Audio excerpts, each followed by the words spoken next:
तो आप 1 से 2 साल में एकदम सक्सेस हो जाइएगा। लूसेंट या घटना चक्र या 0.5 अंक से भी छट जाता है। हम यही चाहते हैं कि जो हमने गलती किया वो आप गलती ना करें, या तो और लोग जो गलती किए आप उस गलती को ना करें, उससे सीख कर आप आगे बढ़ें तो आप जल्दी सक्सेस हो जाइएगा। आप किसी भी सरकारी जॉब की अगर तैयारी कर रहे हैं या तो करने का सोच रहे हैं कि किस तरह से तैयारी करें, अगर आप स्टार्ट कर रहे हैं या तो ऑलरेडी पहले से तैयारी कर भी रहे हैं, आपका एग्जाम होने वाला है, तो ये वीडियो आपके लिए। अगर आप बिहार पुलिस 21,391 का भी तैयारी कर रहे हैं, जैसे अगर आप किसी भी सरकारी जॉब की तैयारी कर रहे हैं, तो ये वीडियो आपके लिए इंपॉर्टेंट है। तैयारी करने वालों के लिए सबसे एक बड़ा प्रॉब्लम ये होता है, नंबर 1 में बात करते हैं। नंबर 1, नकारात्मक सोच या तो डीमोटिवेट होना। तो ये सबके साथ होता है कि डीमोटिवेट होना, चाहे नर्वस फील करना, अपने आप से अंदर से थोड़ा सा गिल्ट फील होने लगता है। इसको ध्यान रखना है, इसको अपने ऊपर हावी नहीं होने देना है, ठीक है। होता सबके साथ है, सब लोग डिमोटिवेट होता है, जो लोग भी तैयारी कर रहे हैं, ठीक। या तो ऑलरेडी आप 1 साल 2 साल या तो 3 साल से तैयारी में लगे हैं, आपका जॉब नहीं हो रहा है और आपके साथ का किसी और का हो जा रहा है, तो आपको अंदर से लगेगा कि साला हम में कुछ कमी है, कि हमसे नहीं हो पा रहा है। वो हमसे पढ़ने में एवरेज थे, हम लोग बराबर थे, तो उसका हो गया, मेरा नहीं हो पाया। कुछ लक भी होता है मेरे भाई, ठीक है, क्योंकि जीके जीएस जो है ना वो अनंत है। तो आपको डीमोटिवेट नहीं होना है, आप उससे बेहतर जॉब के लिए, या तो हो सकता है इस बार आपका नंबर हो, तो इसके लिए आप एक ऐसा नहीं कि रूम में बस तैयारी कर रहे हैं और रूम में बैठे रह रहे हैं, अपना तैयारी कर रहे हैं और सोच रहे हैं। आप तैयारी कीजिए, लेकिन सबके साथ मिलिए, दोस्तों से मिलिए, बाहर जाइए, थोड़ा घूमिए फिरिए, आप ठीक रहिएगा। नेक्स्ट हो जाता है नंबर 2, एक रूटीन का होना बहुत जरूरी है। एक टाइम टेबल बना के अगर आप तैयारी कर रहे हैं तो आप जल्दी सक्सेस हो जाइएगा और लोगों से जल्दी सक्सेस हो जाइएगा, ठीक है। अगर आपके पास एक रूटीन नहीं है, बस इसी तरह से किसी दिन सुबह पढ़ लिए, किसी दिन शाम पढ़ लिए, किसी दिन छोड़ भी दिए, तो आपको सक्सेस होने में बरसों लग जाएगा मेरे भाई, बहुत समय लगेगा, ठीक है। और लोगों से पीछे हो जाइएगा, वही आपके साथ वाले लोग देखेगा कि उसका जॉब हो गया, उसका जॉब हो गया। तो एक रूटीन का होना बहुत जरूरी है। अगर एक रूटीन के साथ आप हर रोज अगर 10 घंटा पढ़ रहे हैं, हर रोज 10 घंटा, तो एक मंथ में, 1 मंथ में आप 300 घंटा, 30 दहा में 300 घंटा पढ़ लीजिएगा। समझ रहे हैं, बहुत बड़ा है। तो उतना नहीं है, आप एक रूटीन बनाइए, 8 घंटा 10 घंटा या तो 6 घंटा का ही बनाइए। 6 घंटा भी कोई कम नहीं है, अगर फोकस के साथ पढ़ रहे हैं तो। यहाँ पे ध्यान देना है, फोकस के साथ। एक होता है कि पढ़ भी रहे हैं, मोबाइल भी चला रहे हैं, कुछ और सुन रहे हैं, कुछ और कर रहे हैं, तो ऐसे नहीं होगा। जो रूटीन है उस समय आप पूरा फोकस के साथ पढ़ें। ऑनलाइन भी अगर क्लास कर रहे हैं तो मोबाइल का, अगर आप स्टूडेंट हैं तो आपके मोबाइल का फालतू का जो भी नोटिफिकेशन है वो ऑफ होना चाहिए और मोबाइल साइलेंट मोड में होना चाहिए, ताकि आपको डिस्ट्रैक्शन ना हो, डिस्टर्ब ना हो। इसके अगर डीपली में आप जाइएगा तो बहुत सब बड़ा रीजन है। एक बार अगर आप डिस्ट्रैक्ट होते हैं ना, तो फिर उसको पूरा 100% उस स्थिति में आने के लिए आपको कम से कम 21 मिनट का समय लगता है। उतना फोकस आने के लिए 21 मिनट, जो कि मायने रखता है। ऐसा नहीं कि तुरंत इधर से फिर वो भी कर लिए, वो भी कर लिए, तो वैसे नहीं हो पाएगा, ठीक है। तो एक रूटीन का होना बहुत जरूरी है मेरे भाई, फोकस के साथ। जो अगर आप 5 घंटा 6 घंटा ही पढ़ रहे हैं ना, तो आप 1 से 2 साल में एकदम सक्सेस हो जाइएगा। इसमें अगला पॉइंट हो जाता है नंबर 3, लूसेंट या घटना चक्र। या तो कोई भी जीके जीएस का और भी बुक है तो उसको रिवीजन करें ज्यादा से ज्यादा, ठीक है। याद नहीं करना है कि इस पॉइंट को एकदम रट के याद करना है। अगर आप स्टार्ट कर रहे हैं तो उसको ज्यादा से ज्यादा रिवीजन कीजिए। और एग्जाम नजदीक भी आ गया तो भी आपको रिवीजन करना होता है, ठीक है।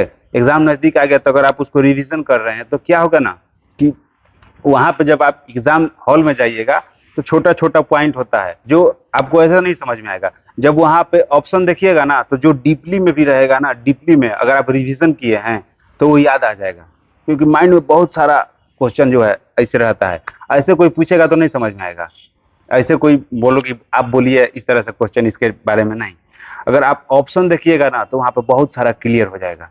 इसमें अगर क्वेश्चन हाई लेवल का भी है तो उसका कुछ पॉइंट आप अगर पढ़े हैं तो ऑप्शन के अनुसार वो आप सॉल्व कर लीजिएगा और सही सही कीजिएगा। इसमें ऐसा नहीं है कि आप रिवीजन किए हैं तो उसको गलत कर दीजिएगा। वो अगर आप रिवीजन किए हैं तो उसको सही सही मार के आइएगा और लोगों की अपेक्षा। तो इसलिए ज्यादा से ज्यादा रिवीजन करें मेरे भाई। नेक्स्ट हो जाता है नंबर 4, दूसरों से कंपैरिजन करना। ये एक बहुत बुरी आदत है। दूसरों से लोग कंपैरिजन करता है और ये ऑफलाइन या ऑनलाइन भी होता है। आगे समझते हैं। देखिए, जैसे होता है कि ग्रुप में सब लोग पढ़ रहे हैं या तो सेट बना रहे हैं, तो उसमें क्या होता है कि लगता है ना कि वो हमसे नॉर्मल ही है, पढ़ने में एवरेज है, तो मेरे से उसको 10 अंक ज़्यादा आ रहा है, 5 अंक ज़्यादा आ जा रहा है, किसी किसी दिन वो इतना मार दे रहा है, या तो मेरे से पढ़ने में वीक है, कमज़ोर है, फिर भी वो हमसे बेहतर कर रहा है। अरे मेरे भाई, उस सब के लेके आप ज़्यादा चिंता मत करें। हो सकता है कि वो सेट को पहले बनाया हो, या तो वो देख लिया हो कि इसके बाद कौन सा सेट है जो ग्रुप में लगता है, तो उस टॉपिक को वो ज़्यादा पढ़ के आया है। तो आप उसके लिए फोकस मत कीजिए, आप लॉन्ग टर्म पे ध्यान दीजिए। आप उस पे ज़्यादा फोकस मत कीजिए, आप लॉन्ग टर्म पे ध्यान दीजिए कि मेन एग्जाम पे, जो मेन एग्जाम हॉल में हम जाएंगे, वहां पे हम उससे आगे रहेंगे। ठीक है। और यही ऑनलाइन भी होता है। ऑनलाइन कोई स्टेटस लगा रहा है, कोई भी हो, कि हम इतना मार लिए, हम इतना कर लिए, किसी को दिखाने के लिए या तो किसी को इम्प्रेस करने के लिए, तो वहां पे आपको ध्यान देना है कि उसको देखकर आप डिमोटिवेट नहीं हो। ठीक है। आप खुद को थोड़ा सा मोटिवेट करें, छोटी छोटी बातों से खुश हो जाएं। देखिए, सबके पास 24 घंटा है, आपके पास भी 24 आवर है। उसके जो आज आईएएस बन गया, एसपी डीएम जो बन गया, उन लोग के पास भी 24 घंटा ही था, आपके पास भी उतना ही है। यही है कि वो लोग 12 घंटा, 14 घंटा, 16 घंटा पढ़ता था, आप थोड़ा कम पढ़ रहे हैं। तो उतना ज्यादा टेंशन नहीं ले मेरे भाई, आपका भी हो जाएगा। ठीक है। सबके पास 24 आवर है, तो वो लोग अगर कर सकता है तो हम क्यों नहीं कर सकते हैं? 10 घंटा, 12 घंटा हम क्यों नहीं पढ़ सकते हैं? तो रूटीन एक होना चाहिए 10-12 घंटे का। ठीक है, अगर आपको जल्दी सक्सेस चाहिए तो। और आज का देख ही रहे हैं, आजकल इतना कंपटीशन हो गया है सरकारी जॉब के लेकर, सबको सरकारी नौकरी ही चाहिए, सबको। अब जिससे नहीं हो पाता है तो फिर और दूसरा तीसरा ऑप्शन ढूंढता है, लेकिन सबको सरकारी जॉब ही चाहिए, क्योंकि इसमें मजा भी है, थोड़ा दिक्कत है लेकिन मजा भी है। नेक्स्ट हो जाता है नंबर 5, एग्जाम डेट आ जाए तो क्या करें? या तो एग्जाम नजदीक आ जाए, लगे कि 2 महीना के बाद एग्जाम है, 1 महीना के बाद एग्जाम है, तो क्या करें? इसमें आपको ज्यादा से ज्यादा सेट बनाना है, क्वेश्चन बैंक को पढ़ना है।